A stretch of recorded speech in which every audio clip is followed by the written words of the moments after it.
Samantala, bagamat hindi na bago para sa mga babae ang makilahok sa eleksyon, alam nyo ba na noong unang panahon, hindi maaaring bumoto ang mga kababaihan? Yan ang ating alamin sa report ni Fred Monteza. Unang dekada pa lamang ng 1900s ay sinusulong na ng Asosasyon Feminista Ilongga ang women's right of suffrage. Dahil noong mga panahong hawak ng Amerika ang pamumuno sa Pilipinas, tanging mga lalaki lamang ang binigyang karapatang bumoto.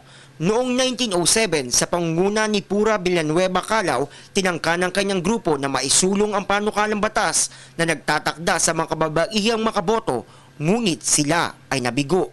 Taong 1912, bumisita sa Maynila ang isang grupong suffragists o yung mga nagsusulong ng karapatan ng mga kababaihang bumoto mula sa Amerika, ang Society for the Advancement of Women.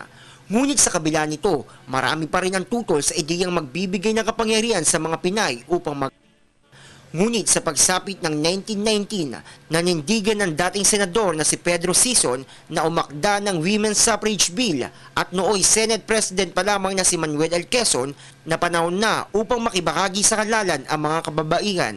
Matapos ang ilang pagpupulong, bigo pa rin na maipasa ang panukala dahil sa hindi pagsuporta ng mga mambabatas dito.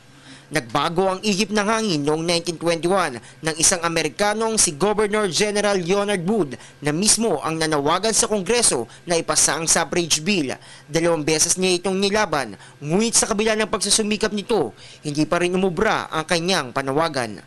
Marami ang nagpatuloy sa pakipaglaban upang maipasa ang panukala, kaya naman sa pagsapit ng 1933, nakalusot ito at naging ganap na batas at pinangalan ng Commonwealth Act No. 34. Ngunit hindi pa rin dito natapos ang pakikibaka dahil matapos ang isang taon, pinawalang bisa ng National Convention ang naturang batas. Lalong lumakas ang panawagan at protesta, kaya naman iniutos ng Constitutional Convention na idaan ito sa plebisito, nakasaad sa isang kondisyon na dapat makakuha ng 300,000 boto ng mga babae upang tuluyan ng maging batas ang karapatang bumoto ng mga Pinay. At sa kabutihang palad, nakakuha ng mahigit 400,000 boto na pabor sa karapatang makaboto ng mga kababaihan, kaya naman noong September 15, 1937, nilagdaan ni Pangulong Manuel L. Quezon ng batas. Simula noon, malaya nang nakaboboto ang mga kababaihan, malaya nang nagagamit ang kanilang karapatang mamili ng ihahalal, malaya nang tinatamasa ang demokrasya.